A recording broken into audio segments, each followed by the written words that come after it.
Good morning, and thank you all for coming out today. Let me go ahead and tell you a little bit about Shield Bear before we get started. Shield Bear was established in 2005 with a focus on marriage and families in trouble and experiencing distress. We wanted to provide healing and support through licensed clinical counseling. Over the years, we've grown to serve many more. We've added counselors, expertise, and locations. We partner with churches, agencies, and other nonprofit organizations. We respond to community needs as a result of events like Harvey, COVID-19, and other circumstances. Shield Bearer has three pillars: licensed clinical counseling services, community education and resources, and professional education and training of those who work with others. We are focused on bringing mental health services, support, and resources to all those in our communities, regardless of their financial situations. As such, we rely on contributions from individuals, groups, businesses, churches, and foundations to provide our clients with the help they need. There are many ways to become involved and to support our mission and our work. Be a speaker at one of our first Tuesdays of the month breakfasts. Connect with our community friends and meet new friends. We're always looking for guest speakers on mental wellness topics: financial management, budgeting, healthy meal planning, stretching, working through grief, family activities, being safe, developing healthy habits, and more. Become a donor or a monthly contributor by adopting Shield Bearer as your charity of choice. Sponsor or volunteer at one of our many events throughout the year with plenty of visibility benefits. Upcoming events include our golf tournament and our casino night. Become a referral partner. You can join our room naming campaign. We have 8 rooms at our Jones Road location. Sponsors are recognized on an engraved plaque at each door, receive visibility on our website, press releases, monthly newsletter, and social media. Sponsorship can be paid out over a period of time. Businesses, honorariums, and memoriams are encouraged to participate. Stock donation program. Eliminate your capital gains taxes while at the same time supporting mental health programs at Shield Bearer. Remember Shield Bearer in your will through a legacy giving program. Like and follow us on social media. Sign up for our newsletter, volunteer and participate in our community events. If you're not on our email list, let us know and we'll add you. If you have any questions or would like information on any of these possibilities, please give us a call at 281-894-7222. I want to introduce our speaker, Michelle He. Michelle was a junior at Peking University, and she was a protester at Tiananmen Square. She's the co-founder and chief academic officer of To the Top Education Group, an admissions counseling firm headquartered in Houston, specializing in helping students from China to study American high school and colleges. She's also the board treasurer of the Etoile Academy Charter School in Houston. She's originally from Sichuan, China. Michelle attended Peking University, majoring in international politics, received her BS in business administration from State University of New York, and an MBA from San Francisco State University. She's an active member of the Tomball Chamber of Commerce and an accomplished Toastmaster. She served as president of the Chinese Association on Professionals in Science and Technology in 2016 to 2017 and is now a board member of the Peking University Alumni Association of Houston. So without further talking for me, welcome Michelle He. Thank you, Charity. Good morning, everyone. Can you hear me okay? Yes. Okay, I'm so excited to be here with you. And actually, Donna approached me back in May about speaking at Shield Bear's First Tuesday program. I picked August 3rd today. So to build some excitement for my speech, I called my CIA friends and asked them to plan some protests in Cuba. Just kidding. But the protests in Cuba certainly make my speech today somewhat more relevant. So actually, let me start sharing my screen here. I have a simple presentation just so that you don't have to stare at my face the whole time. Okay, yeah. So here's the, actually, how many of you have been watching protests in Cuba? You can raise your hand. It started in mid-July.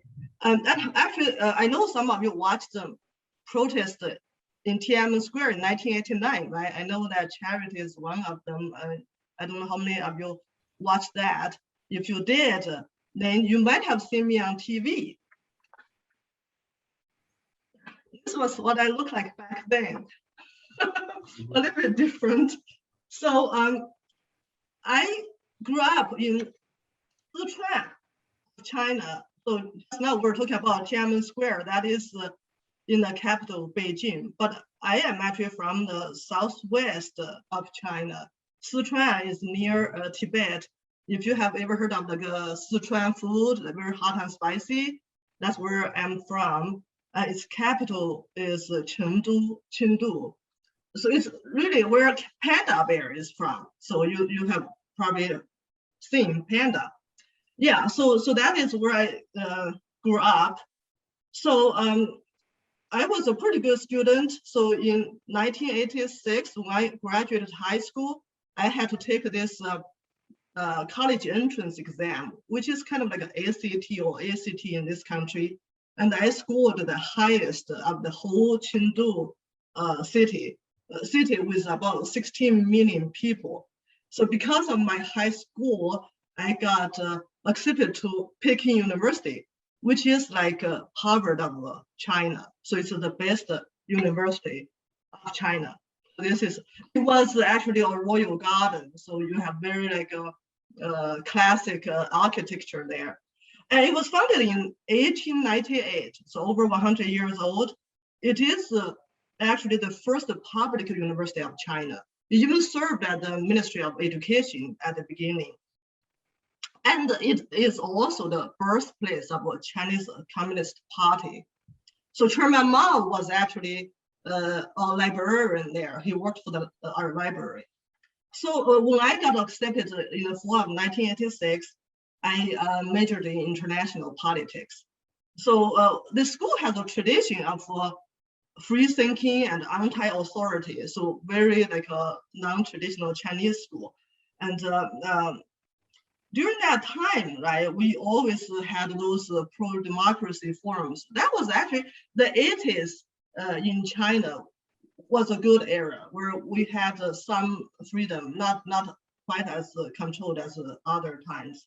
So during our democracy forums, we would discuss like how to reform China, right? We had all kinds of ideas. So like law students will say, hey, China needs a strong legal system.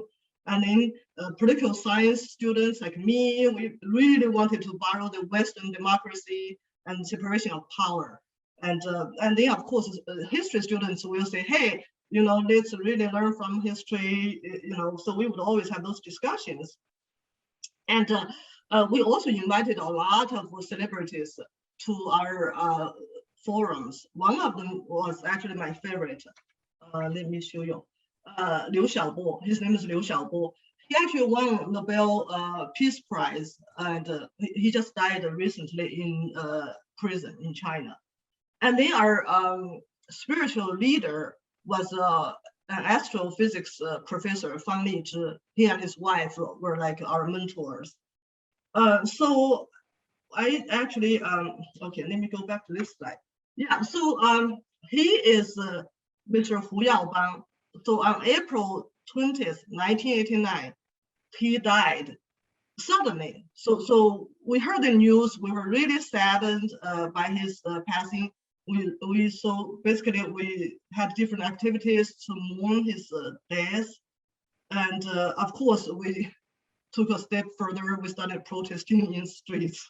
So, and we asked the government for reform because he was a reformer and he was trying to reform, but then Deng Xiaoping did not like him, you know, basically took the power away from him. That was why we were like very sad, you know, about his death. We wanted the Chinese government to reform. So we started protesting. And I remember I walked 27 miles from my school campus, Peking University, to Tiananmen Square. So it was 27 miles away. We walked, and then we were like protesting. And we also sat outside the great hall of people during the Hu's state funeral. So during his state funeral, hold on, let me see. Yeah, so this is the picture of the Tiananmen Square, as we were talking earlier. This is actually the world's largest square, even bigger than the Red Square of Russia in Moscow. So basically, we were there, and then so basically we escalated. So the whole protest escalated, and we went on strike. We stopped going back to classes. We went on strike, and then we were also raising funds. I remember when I was like a part of the fundraising team. So the local citizens really supported our efforts, and then we even got a lot of support from Hong Kong. So we set up tent here at Tiananmen Square. We were really camping out there. So, and of course, many times we clashed with the police. The police tried to get us out of there, and we refused, and a lot of fights over there. So, and then another major escalation was in May. In May, we started, we went on hunger strike. So that was like a major escalation. And I remember that was the only time I ever smoked cigarettes, just to curb my appetite. It was hard. So we were there. And then, so let's see. But then the government did not want to negotiate. The government basically enforced the martial law on us. So again, another escalation. And then just at this time, that back then it was still the Soviet Union. So the Soviet leader, Mikhail Gorbachev, was visiting China. So it was customary for the Chinese government to receive a foreign leader at Tiananmen Square. So we were hoping to see Gorbachev there. We were really hopeful. But since we already turned Tiananmen Square into a tent city, they never took him there, right? It was kind of embarrassing for the Chinese government. And then later that, I think it was back, later in May, we raised this Goddess of Democracy. So it was created by some art students there, and it was modeled after the Statue of Liberty. So we did that. Of course, so there was some discussion within the Politburo of the Chinese government if they should which way to handle us. So there was the hardliners that wanted a military crackdown, and there was some reformers who felt like, hey, we really should work with the students, including their leader Zhao Ziyang. He actually came to Tiananmen Square and talked to us, asking us to leave Tiananmen Square. But then they got rid of him, put him under house arrest. Finally, they said, okay, we're just going to crack down. So they brought in the military, the People's Liberation Army. So on the afternoon of June 3rd of 1989, I still remember, we were protesting in Muxidi. That is like a west of Tiananmen Square. There's this very long Chang'an Boulevard. And then the army started moving in. They started moving in. So we were prepared, right, for them to probably shoot some rubber bullets or use some pepper spray on us or tear gas, right? We were totally prepared for that. But then they started shooting, and we saw real blood coming out. It's, oh my God, this is for real. So that really scared us. So we started running, and some of us were still on our bikes. So that was very scary. So here, of course, you have all seen the picture of the tank man. We don't know what happened to him. So then I remember that night, we did not stay in our dorm because we were afraid the army might move into our campus. So it was not safe to stay on campus. So we started hiding. And I was hiding at one professor's house. It was off campus. And then we didn't feel safe there. So we moved basically from house to house.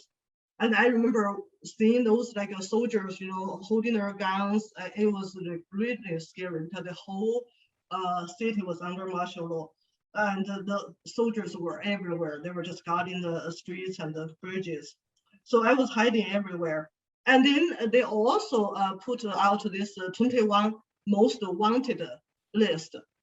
So they were after the student leaders, right? The 21 most wanted, the fugitives. So I figured, okay, it's not safe to stay in this country. I had to escape somehow. So we had some help from like foreign governments, mainly European governments. So I actually got help from West Germany. Back then it was still West Germany. Some of you might have heard of that. So then I managed to fly out of China on a Polish airline, LOT. So I flew from Beijing to Moscow, to Warsaw, and then to Frankfurt, West Germany, just using some fake documents. So I lived in Gießen. Gießen is near Frankfurt, there in West Germany. So then while I lived there, on November 9th, 1989, Berlin Wall fell down. So I still believe that, and then of course, the communism pretty much just ended in East Europe. It was like a domino effect. The Soviet Union even collapsed back in 1991. So I feel like all that was inspired by our protest in 1989, even though we didn't accomplish what we really wanted.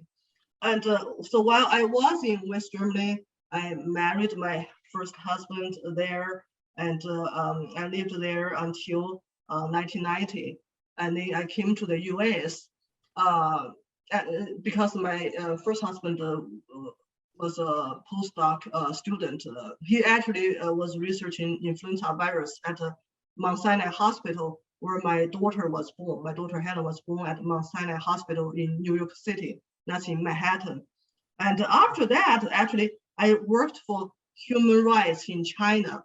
That is associated with the Human Rights Watch in Times Square. Hence my title, from Tiananmen Square to Times Square. I literally went from Tiananmen Square to Times Square in New York while I was still working for human rights in China. So we actually keep track of all those Chinese dissidents. Like I would help them, like get them to meet, like there was a famous Chinese scholar at Columbia University. We also encourage the US government to pressure the Chinese government to release their prisoners, the political prisoners. I remember asking the former First Lady Hillary Clinton to write to the Chinese government to release some political prisoners there in China. So over the years, I've closely watched the Chinese Communist Party's abuse of human rights. So for us, right, for me to experience what happened in 1989, unfortunately, they did not learn their lesson, and they even though there was some economic sanction on them, former President Bush, Bush 41, because he was kind of like a pseudo ambassador in China, in Beijing, and he was a close friend of Deng, the leader of China. He pretty much told him, well, we are going to do this sanction, but we're not serious. You're going to be okay. So the Chinese government was really emboldened by that. I wish the U.S. government really,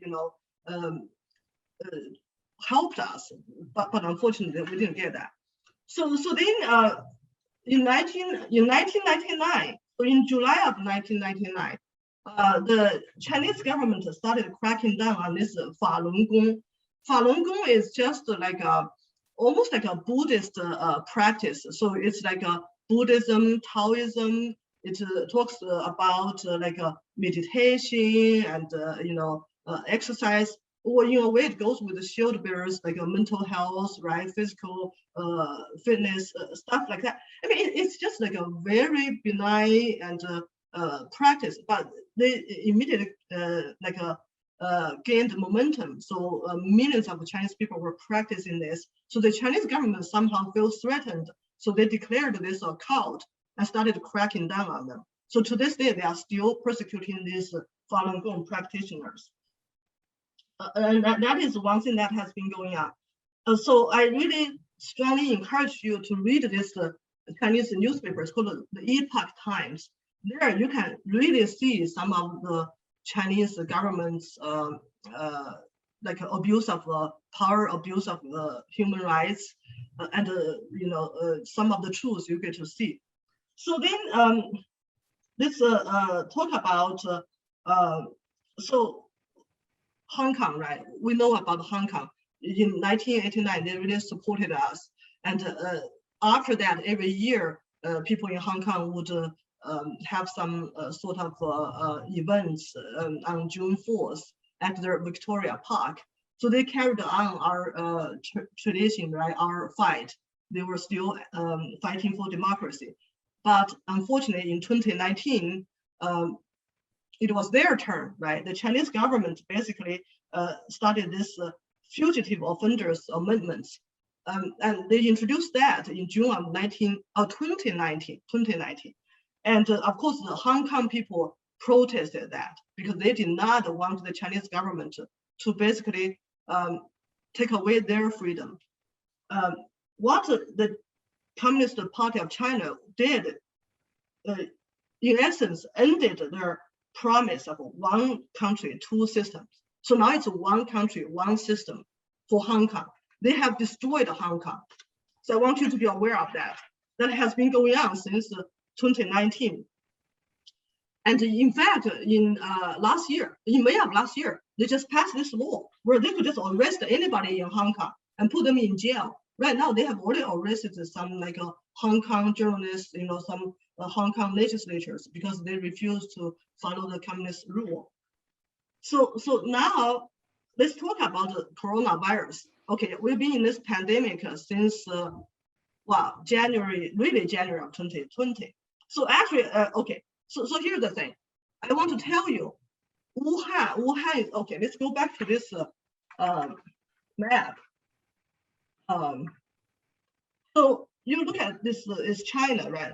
So I was from this Sichuan. Well, they put this Chongqing there. This is really still Sichuan. Sichuan really neighbors with Hubei province, and Wuhan is like on the Yangtze River. So if you go down the Yangtze River, it's right there. It's a very historic city. I actually visited Wuhan in 1989. During my protest, I went to Wuhan University trying to get those students started there, right? So I actually was on the Yangtze River. I was in Wuhan. They have about 11 million people. So Wuhan is the capital of this Hubei province. So a beautiful city with lots of history. And within Wuhan, there is this virology institute. I want you to be aware of that. It's called a P4 Institute of Virology. P4 means it's like the highest security. They can really do some like risky virus research. So they were doing that. Okay, just think about this. There's some coincidence there. It just so happens this institute is only a few miles away from this wet market in Wuhan.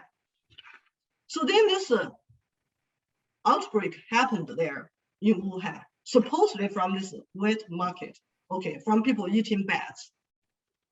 Okay, so I believe, so based on my research, because I read a lot of Chinese materials, based on my research, I think that this virus really started at this Wuhan lab. Even in October, November of 2019, there was some sort of incident. It just leaked somehow, this virus. And then 3 of the researchers got really sick. So they were taken to a hospital. And then, of course, the government tried to cover it up, right? They did not want anybody to know. Unfortunately, it started spreading. So they were still trying to cover it up. And they had this huge, like a banquet for the Chinese New Year in January of 2020. It's like over 10,000 people attended this banquet. And finally, it got to the point they just could not cover it up anymore. So then they locked down Wuhan on January 23rd of 2020. It was right on the Chinese New Year's Eve. They finally basically said, okay, people in Wuhan could not get out. You could not get in, so they locked it down. But they still allowed them to travel international. So to me, they must think, so I think at the time, the Chinese government was thinking, hey, okay, this virus is going to wreck our economy, but since our economy is going down, let's just let the whole world go down with us. So that was their calculation. So, and then on top of that, they also got WHO to help them cover up. So they will not allow people in there to really investigate, right, to find out what happened. So, but I feel that we must find the truth. We must hold Chinese Communist Party accountable. And again, let's talk about this pandemic. This pandemic exposed many issues, right? So we now realize that China's chokehold on US medicine. Do you know that 80% of the US medicine is manufactured in China?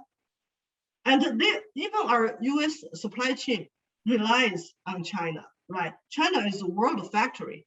Like when this pandemic first happened, they were basically buying all the masks and the PPEs in this country. So if we can manufacture those, right, how can we deal with a pandemic like this? And then let's think about, right, how we deal with a pandemic, right? What is the effective way? Is dictatorship the most effective way? Because the Chinese government is very proud of how they got this under control. They just feel like, you know, we should all copy them, right? They've been laughing at the world. They said, come on, you can't even handle this. Their way was locking people down. I mean, literally locking people down in their house. They would just like lock their door, like put the bars on their doors and windows. You could not get out. You are locked in like a prisoner in your own house. That's how they dealt with. That's how they, you know, dealt with this issue. So we need to think about that, right? Is that something we want to do? And do we want to trade liberty for safety, right? How much is the safety worth to us? And then how do you define essential workers, right? When something like this happens, and should we trace everyone? I know China has been tracing everybody. And then how should our government give out relief funds? What about a mask mandate and a vaccine passport? So the French government pushed for some sort of health passport, and that actually resulted in weeks of protests by thousands of people in France, in Germany, Spain, and Italy. So right now, right, a lot of us in this situation, we need to think about these things, right? What kind of trade-off do we want to make? So actually, I forgot to mention one more thing. There's my last slide here. So this is Dr. Wen Liangli. He was one of the 8 whistleblowers back in Wuhan. Remember, they were covering it up, and he was a doctor. He was seeing those patients with flu-like symptoms, but it was not flu. So he was telling his friends on WeChat, say, hey, you need to be careful because there's this new virus. We don't know about it, but it's very contagious. And because of that, the police arrested him. So he was one of 8 whistleblowers, and they basically said he was spreading rumor. And he later on died of coronavirus in March of 2020. But he is my hero. So as someone who has lived under a communist government, I'm here to tell you that communism simply does not work. We need to be very careful not to let our country go down that path. I'm very inspired by the protests in Cuba. And I really feel that, okay, let me ask you a question. How many communist countries are there in this world right now? Do you know the answer? There are 5. China, North Korea, Vietnam, Laos, and Cuba. Cuba is the only one outside Asia. I really wish the CIA assassinated Fidel Castro back then. So right now, right, we have a chance, right? We did not help the Chinese students back in 1989. Here's our second chance. We need to help Cuba to end communism there. Thank you. Oh.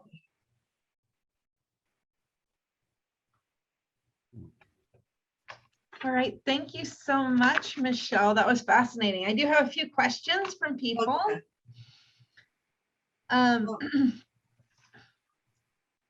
Let's see. Okay, so I'm just going to start at the top here. What do you think are the key takeaway lessons to be learned from the events that took place at Tiananmen Square? Yeah. Number one, you really need to have a plan. I feel like we're so naive. It was like a spur of the moment thing. We didn't have a good plan about how to move forward, right? How to carry out our actions. And number two, you kind of need to practice what you preach, because we're so into democracy, but in reality, we were not very democratic with our own movement. It was always the loudest voice getting the most votes, right? It's like, okay, so we got more and more radical. I feel like we could have used more tactics now as I look back. And number three, I really feel that the communism is a paper tiger. So the free world needs to realize that. This seems so strong and powerful, but it's a paper tiger. Look at the Soviet Union, right? In 1989, if I were to tell you the Soviet Union would collapse, would you believe me? Nobody could see this coming. So I really think that the free world need to unite. I feel like we missed that opportunity with China. If only former President Bush could be, harder on China, right? If only the CIA executed correctly, they could have taken out Castro. So I feel like we really blew those chances. Right. Do you think the history of Tiananmen Square is being accurately portrayed in American schools? And if not, what do you think is missing or not portrayed correctly? That's a very good point. So my daughter grew up in this country. So when she was at Tambo High School, her world history teacher would invite me over when they covered that part of their world history. That was back in 2006, 2007. But recently I heard they don't even cover that in world history anymore. I feel like our curriculum might have been somehow compromised as well, because the Chinese government has so much influence in this country now. We need to be careful because what we speak, right? The news media needs to be careful not to offend them. Hollywood has to make movies to appease the Chinese government. And I forgot to mention, there's another huge abuse of human rights in China. That is against the Chinese Muslims there, the Uyghurs. They live in northwest Xinjiang region.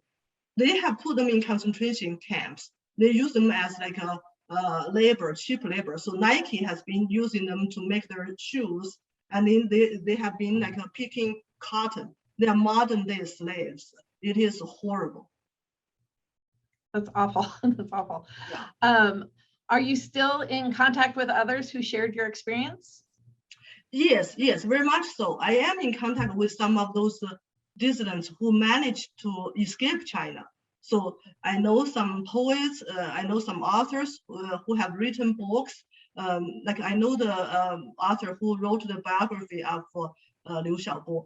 Yeah, so we are still in touch. I wish I had the time to translate some of the works into English. I would like to share that with you guys.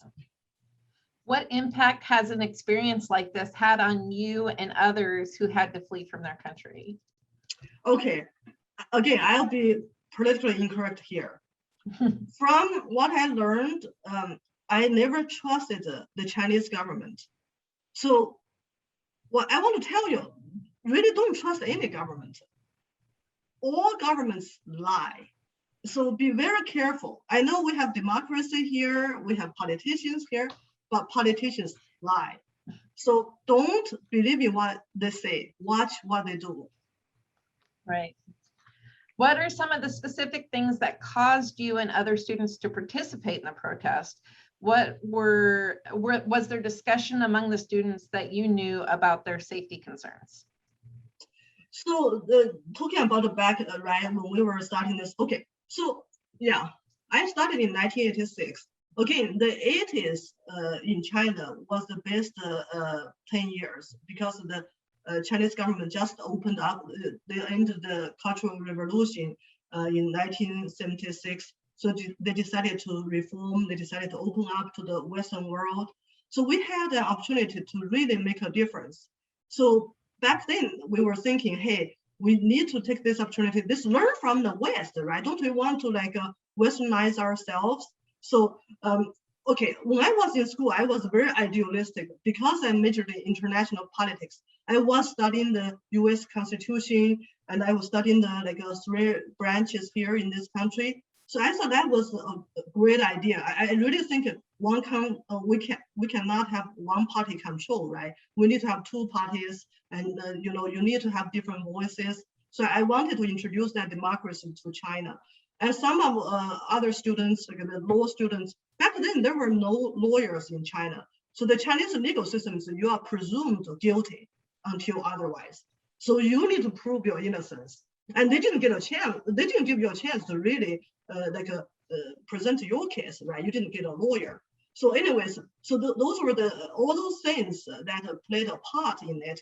And then we also had the government leaders encouraging us, we had the professors, right? Actually, for the first time, they said, oh, how about you want to elect your representative here in Beijing? Let's do some pilot program here. And of course, we all elected Mrs. Fang Lizhi, not a communist member, so they were really mad. So they basically canceled our election. So yeah, all those factors played into that. But after that crackdown, we were all concerned about our safety. So a lot of us escaped. So some of my friends went to France. The lady, she was on the top 21 most wanted. She went to France, and I went to Germany. And one guy tried to escape China. He actually went to Siberia and got arrested by the Soviet Union. They turned him back to China. It was horrible. And he later on went to Hong Kong. And from there, he came to the US. And he's now a pastor in Los Angeles. I can tell you many stories of how we escaped. It was just, you can make movies about it. It seems like Chinese dissidents are persecuted even outside of China. How can we ensure that they can safely speak out? Very good question. Very good question. The Chinese government has this program where they will track you down. Yes. And first of all, they won't let you go back to China. So those 21 most wanted fugitives, even after they came here, they could not go back to China to see their families there. And then they'll track you down. In fact, maybe was that almost 10 years ago now, there was a murder in Cyprus. This family of 4 murdered in execution style. And we still haven't solved that case yet.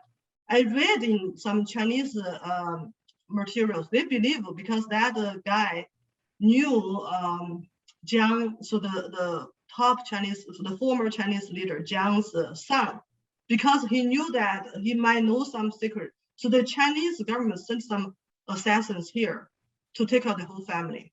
Yes, it is. That's why some Chinese people are afraid of speaking up. Yeah. Well, thank you so much, Michelle, for being here and telling us about this heroic story of your protesting in China and your escape into Germany. It really is very interesting to hear about how communism is affecting the world, really, and even us here in America, where we think we have such a great democracy, how it can sort of seep into our culture that way. And yeah, it's fascinating. Okay, so a little bit more about Shield Bearer here for a second. Just a reminder that next month we'll be in person at Creekwood Grill. I'm super excited to be going back to in-person, having a breakfast together, really getting to see people face to face. It's going to be fantastic. And let's see. And I think that's it. I mean, if you have any questions about Shield Bearer, feel free to reach out to me. My name is Charity, and I am the communications coordinator here at Shield Bearer. So you can reach out to me with any questions or how you can get involved. I'm happy to send information to you. And I really appreciate everybody for coming over and getting involved in the story. It is fascinating and I think important. So thank you again. We're going to go ahead and close it for today. Thank you.